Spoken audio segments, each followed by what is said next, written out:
ассалому алайкум бинандагони азизу арҷманд, ба таваҷҷӯҳи шумо барномаи иттилоотии пайхом. Инак дар барномаи мо тамошо кунед.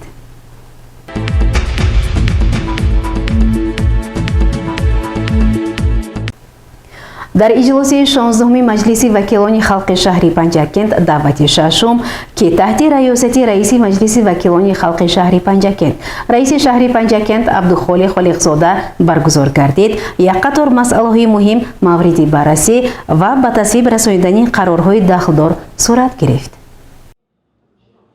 санаи 26 сентябри соли равон дар мақомоти иҷроии маҳаллии ҳокимияти давлатии шаҳри Панҷакент иҷлоси 16-уми маҷлиси вакилони халқи шаҳри Панҷакент даъвати шашум таҳти раёсати раиси маҷлиси вакилони халқи шаҳр раиси шаҳри Панҷакент Холиқзода Абдухолиқ баргузор гардид.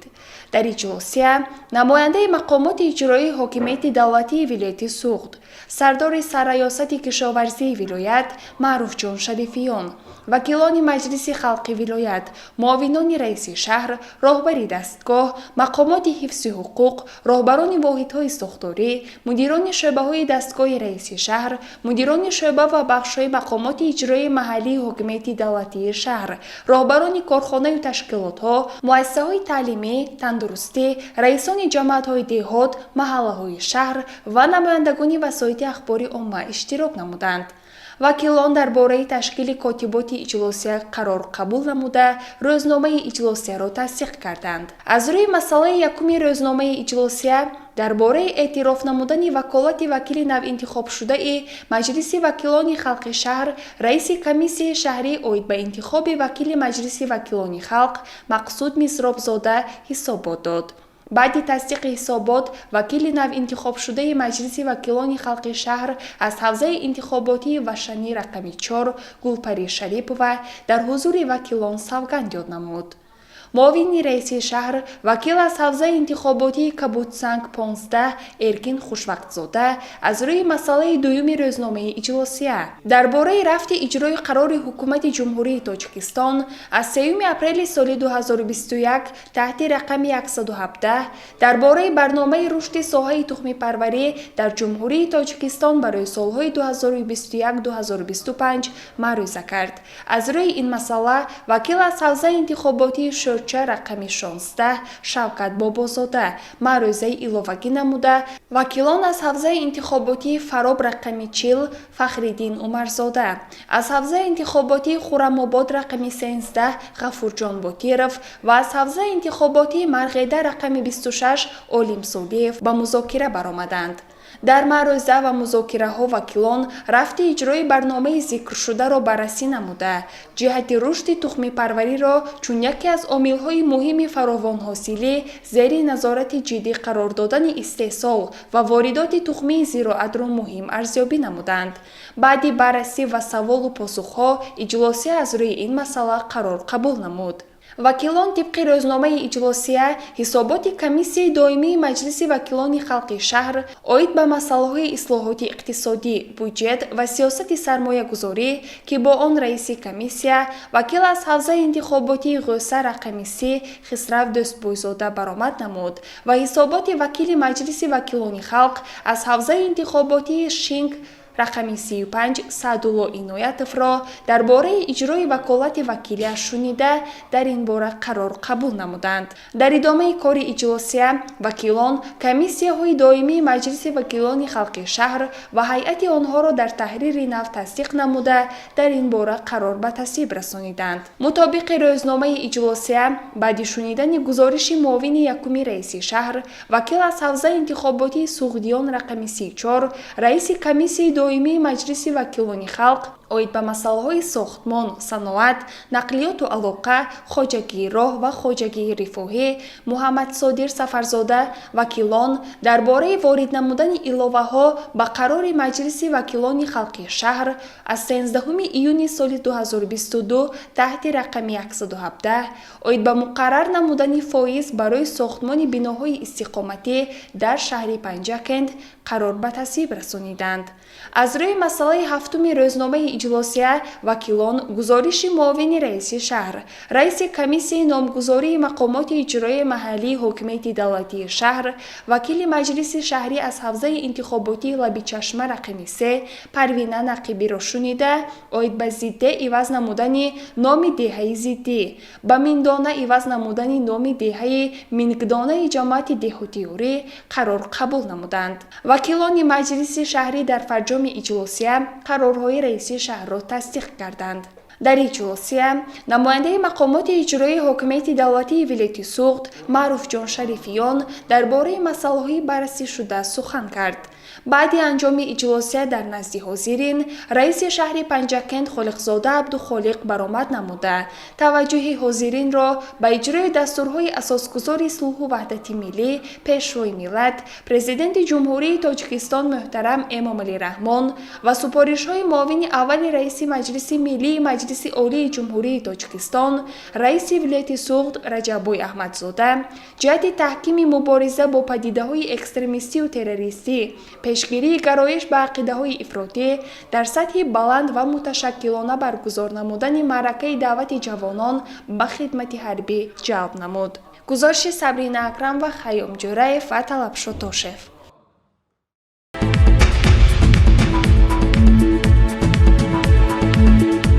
مطابق نقشه کاری مقامات اجرایی محلی حاکمیت دولتی شهر پنجکند، رئیس شهر پنجکند عبدالخالق خالقزاده از جماعت دهاتی موخیون دیدن نموده با رفتی کارهای آبادانی، اسفالتپوش کردنی کوچه ها، جمع‌آوری حاصل و امکانیت های این جماعت برای بهداشت سطح زندگی مردم شناس گردید. متوجه باشید با گزارش دیگری برنامه.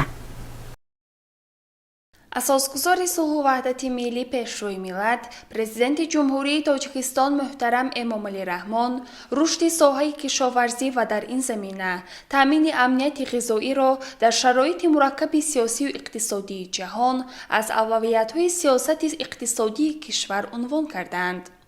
раиси шаҳри Панҷакент Холиқзода Абдухолиқ ҳангоми сафари корӣ ба ҷамоати деҳоти Муғиён аз боғи хоҷагии инфиродии Арасту дар мавзеи майдонча дидан намуда, аз ҳосили фаровон ва хушсифати себ изҳори қаноатмандӣ баён намуд. иттилоъ дода шуд, ки дар ин мавзе лалми аз масофаи 4 километр хати об кашида, дар майдони 5 гектар боғи себ бунёд карда шудааст. ҳосили себро тоҷирон бевосита аз сари замин бо нархи хуб харидорӣ менамоянд. дар ин бозид ҳамчунин аз рафти шудгору кишти заминҳо дар кооперативи тиҷоратии Муғиён шинос шуда, барои дар муҳлати мувофиқ анҷом додани кишти тирамоҳӣ дастур дода шуд.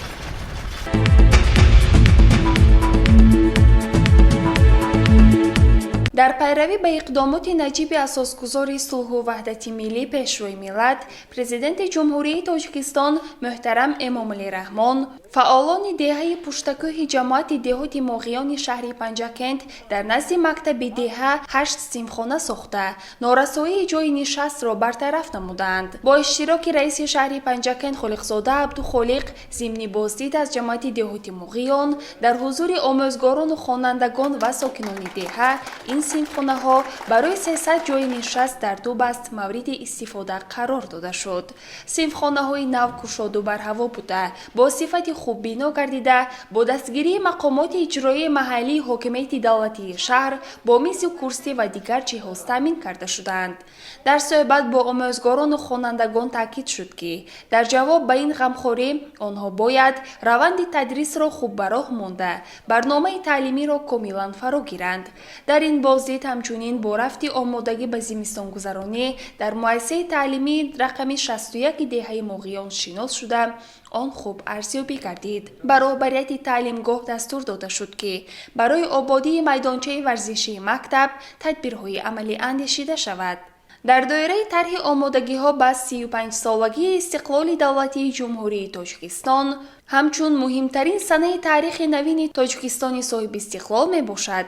Бо дастгирии мақомоти иҷроии маҳаллии ҳокимияти давлатии шаҳри Панҷакент дар ҷамоати деҳоти Моғиён ба тахту ҳамвор ва мунфаш намудани роҳҳои ҳудуди деҳаҳо пардохтанд. Бо иштироки раиси шаҳри Панҷакент дар ҷамоати деҳоти Моғиён, сокинони деҳаи Пули Гирдоб ба мунфаш намудани кӯчаҳои деҳа оғоз карданд. Иттилоъ дода шуд, ки бо дастгирии дастаҷамъонаи сокинон наздик ба 3 километр роҳҳои ҳудуди деҳа тахту ҳамвор кардан, ҳоло мунфаш кардани он идома дорад. ҳамчунин то ин муддати соли равон бо саҳмгузории соҳибкорон ва сокинони деҳаҳо дар ҳудуди ҷамоати деҳот 5 километр роҳҳои дохилӣ мунфаш ва 7 километр тахту ҳамвор карда шуданд. ҳоло бошад дар деҳаи Моғиён роҳҳои дохили деҳаро ҳамвор мекунанд ва дар деҳаи Сор сокинон соҳили сои селрави паҳлӯи роҳи байни деҳаро бо бунёди садди обшикан мустаҳкам менамоянд. ин роҳҳо низ дар оянда мунфаш карда хоҳанд шуд.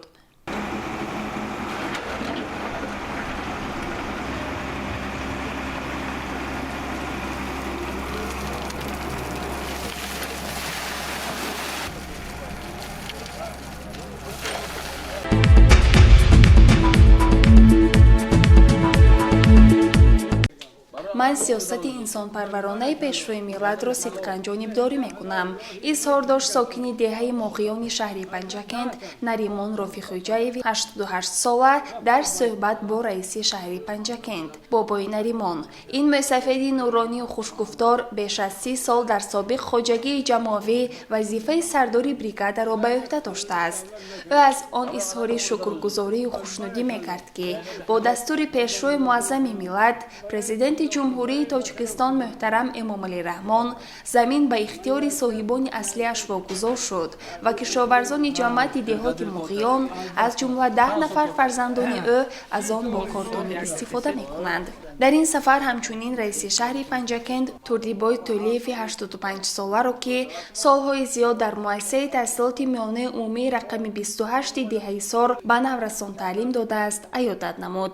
ба собиқадорони бароиманд тӯҳфаҳои пулӣ ва молии мақомоти иҷроии маҳаллии ҳокимияти давлатии шаҳри Панҷакент тақдим карда шуд.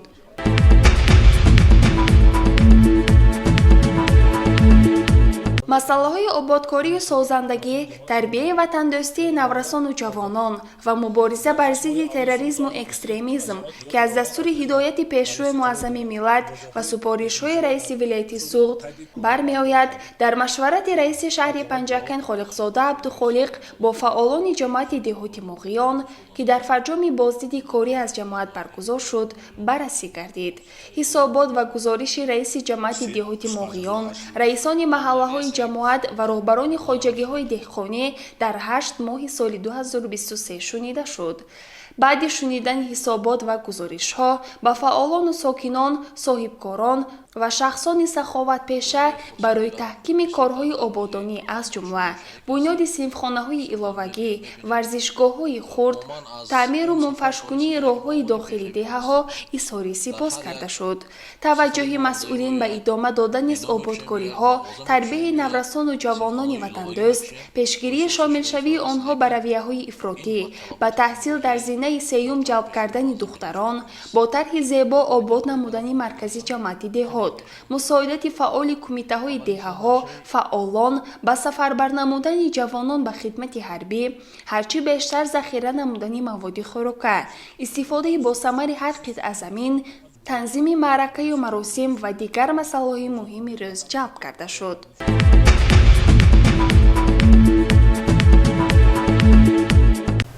барномаро идома медиҳем.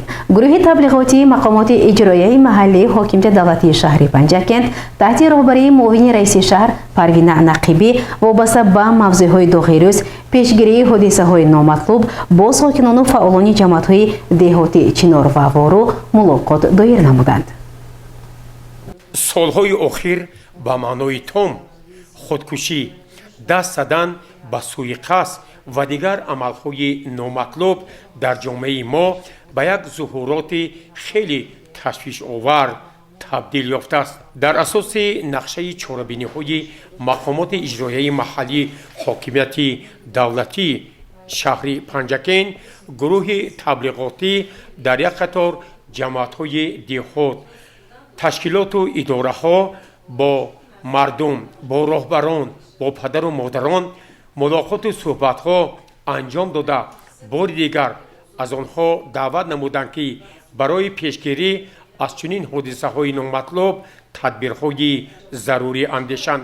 Дар ҷамоати деҳоти Чинор бо иштироки муовини раиси шаҳри Панҷакин Парвина Нақибӣ як мулоқот доир гардид.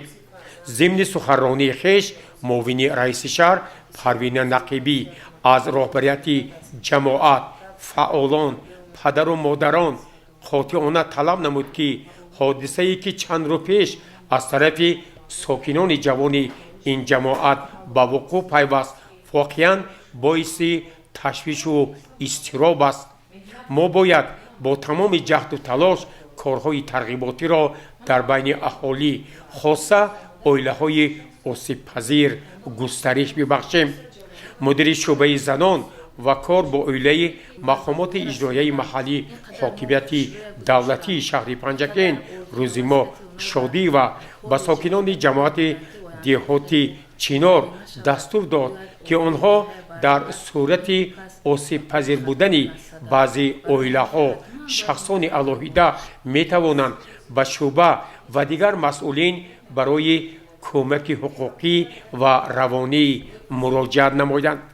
дар ин мулоқот дигар аз коршиносон ва роҳбарияти ҷамоат низ андешаву мулоҳизот ва тавсияҳои судманди хешро баён намуда онҳо вазифадор шуданд ки бо ҳар роҳу восита дар самти мубориза алайҳи амалҳои номатлуб махсусан худкушӣ тамоми имкониятҳоро сафарбар намоянд. чунин мулоқот дар ҷамоати деҳоти Вору низ баргузор гардид. инҷо муовини раиси шаҳр Парвина Нақибӣ бори дигар таваҷҷӯҳи роҳбарият, фаъолон, падару модарон ва наврасону ҷавононро ба роҳ надодан ба амалҳои номатлуби худкушӣ даст задан ба ҷони худ ва дигар зуҳуроте ки барои инсоният, барои ҷомеа, барои падару модарон хеле изтиробангез аст бо як муносибати ҷиддӣ муносибат намоянд. мудири шӯъбаи занон ва кор бо оилаи мақомоти иҷроияи маҳаллӣ ҳокимияти давлатии шаҳри Панҷакин рӯзи мо Шодиева низ ба иштирокчони ин мулоқот тавсияҳои судманро дар асоси қонунҳои амалкунандаи ҷумҳурии Тоҷикистон ва хоса иҷрои қонуни ҷумҳурии Тоҷикистон дар бораи масъулияти падару модар дар таълиму тарбияи фарсанд, қонуни ҷумҳурии Тоҷикистон дар бораи танзими анъана ва ҷашну маросим дар ҷумҳурии Тоҷикистон ҷалб сохт ва изҳор намуд ки дар ин самт бояд роҳбарияти ҷамоат ва дигар коршиносону масъулон ҳаматарафа диққати аввалин дараҷа диҳанд. чунин мулоқот бо иштироки узви гурӯҳи таблиғотӣ мудири шӯъбаи корбозанон ва оилаи назди мақомоти иҷроияи маҳаллии ҳокимияти давлатии шаҳр рӯзи моҳ Шодиева бо ҳайати омӯзгорону донишҷӯёни коллеҷҳои омӯзгорӣ ва тиббии шаҳри Панҷакент баргузор гардид. таҳлилҳо нишон доданд ки баъзе шаҳрвандон хоса ҷавонон дидаву дониста аз ноогоҳӣ бо як баҳонаи хеле ночиз даст ба худкушӣ мезананд ва бо ин амали носавоби хеш на танҳо падару модар, аҳли оила, пайвандону наздикон ва аҳли деҳаву шаҳри бостонии моро ба як ҳолати ногувор меоранд. бо мақсади рушди ҳаёти солим, пешгирӣ аз амалҳои номатлуб, хоса худкушӣ дар мулоқоте ки мудири шӯъбаи корбозанон ва оилаи мақомоти иҷроияи маҳаллӣ ҳокимияти давлатии шаҳри Панҷакин бо ҳамроҳии коршиносон дар коллеҷи омӯзгории шаҳри Панҷакин як мулоқоти судманд доир гардид.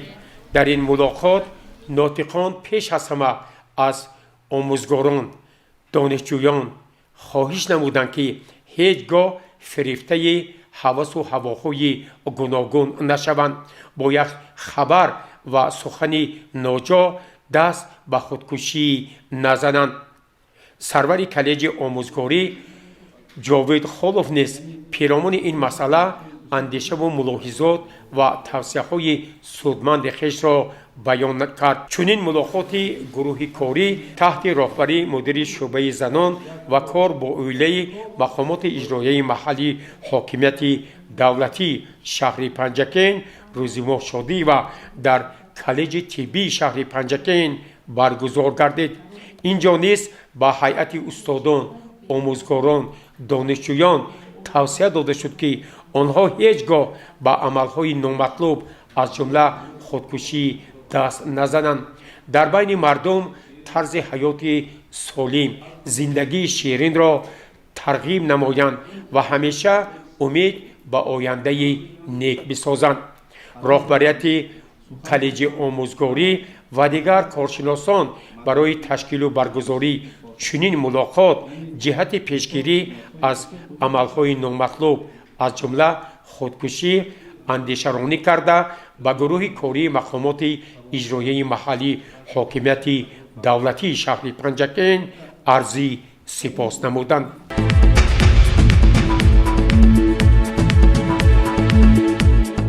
مطابق نقشه کاری ریاست اگنتی نظارت دولتی مولوی و مبارزه با کروپسیا در وادی زرافشان با اشتراک رهبریت و کارمندان ساحه معارف مشورت دستوردهی برگزار گردید. متوجه باشید به گزارش خبرنگاران ما.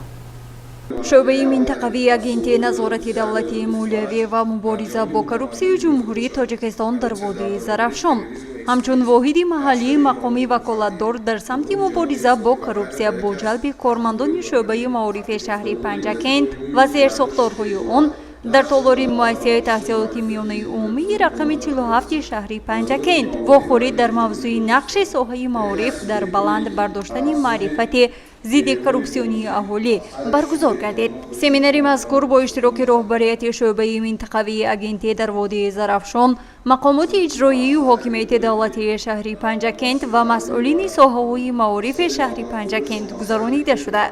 راه‌های پیشگیری پدیده منفی کروپسیا، مبارزه با این ظهورات نامطلوب و زمینه‌های معیاری حقوقی موجوده برای با جوابگری کشیدن شخصانی به چنین کردارها دست زده مورد محاکمه قرار داده شد. مقصد از برگزاری سمیناری آموزش و تحلیل وضع واقعی مقاومت با کروپسیا در فعالیت ساحه معارف شهر پنجکین و در این روند جلب وسیع ساختارهای دولتی و جامعه شهروندی، تقویت بخشیدن همکاری سودمند و معین‌سازی راه و اصولهای ثمره بخش مقاومت با کروپسیا می باشد. مقاومت به این ظهورات ضد ارزشی وظیفه نه تنها مقامات داخلداری دولتی بلکه رسالت شهروندی و انسانی هر یک فرد جامعه بوده. نقش ساحه‌های مذکور در بلند برداشتن معرفت ضد کروپسیونی اهالی و فراهم آوردن فضای طاقت ناپذیری به کروپسیا و در مجموع پست نمودن شدت کروپسیا اهمیتناک می باشد. برآمد کنندگان ابراز نمودند که حفظ حقوق و آزادی‌های انسان و شهروند اینچنین تحکیم پایه‌های حقوقی دولتداری یکی از رکن‌های اساسی سیاست دولت بوده. محض تحت سروری و سهمگذاری به واسطه پیشوای معظم ملت هنوز از روزهای اولی نائل گردیدن به صاحب اختیاری در قطار دیگر مسائل مهم سیاسی، اجتماعی و اقتصادی به مسئله مبارزه بر ضد کروپسیا توجه خاص ظاهر نموده در این جهت هم در سطح قانونگذاری و هم در سطح حقوق تطبیق کنی منتظم چاره‌های مؤثر اندیشیده شده است. در فرجام ابراز شد که مقاومت با کروپسیا نباید کاری تنها مقامات مخصوص دانسته شده. در این روند فعالیت دست جمعانه را با تمام اهل جامعه، هر یک شهروند و جامعه شهروندی براه مانده شود.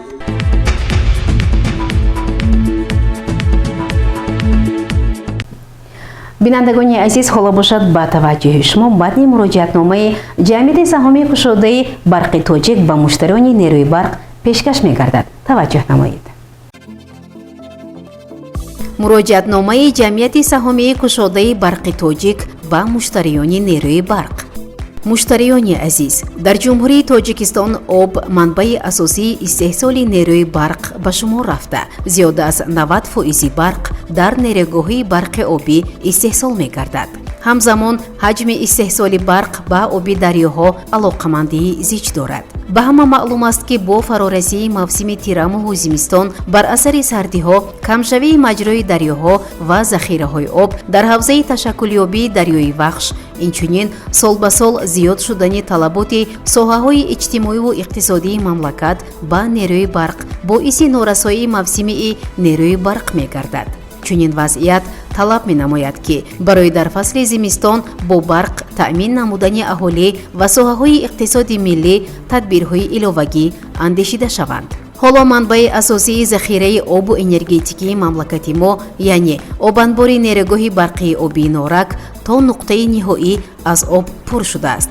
вале ҳаҷми воқеии резиши об дар муқоиса ба соли гузашта ва ҳисоби миёнаи бисёрсола кам аст. вобаста ба ин аз рӯи ҳисоби мутахассисони соҳа соли равон низ норасоии мавсимии нерӯи барқ пешгӯӣ шудааст ва вазъи пешгӯишуда танзими реҷаи истифодаи захираҳои обу энергетикиро дар низоми энергетикии мамлакат ва истифодаи сарфакоронаю самараноки нерӯи барқро дар корхонаҳо ташкилоту муассисаҳо ва манзилҳои истиқоматӣ тақозо менамояд.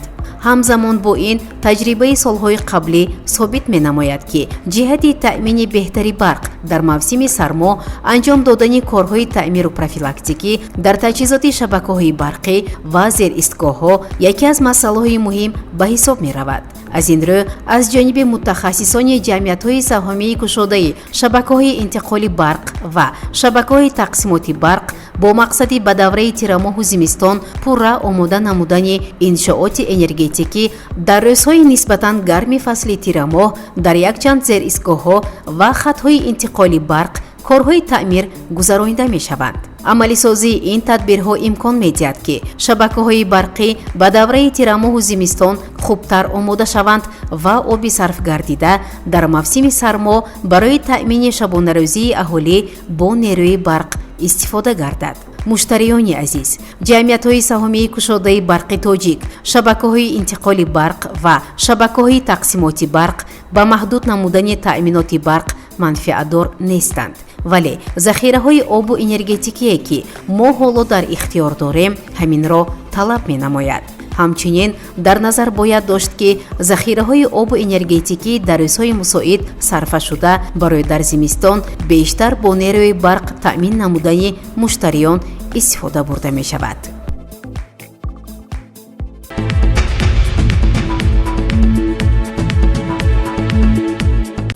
бинандагони азиз, дар ҳаминҷо барномаи иттилоотии пайхом ба поён мерасад. барои ҳар яке шумо дар рӯзҳои истироҳатӣ хушу бо фароғатро хоҳонем. хайр, шоди пирӯз бошед.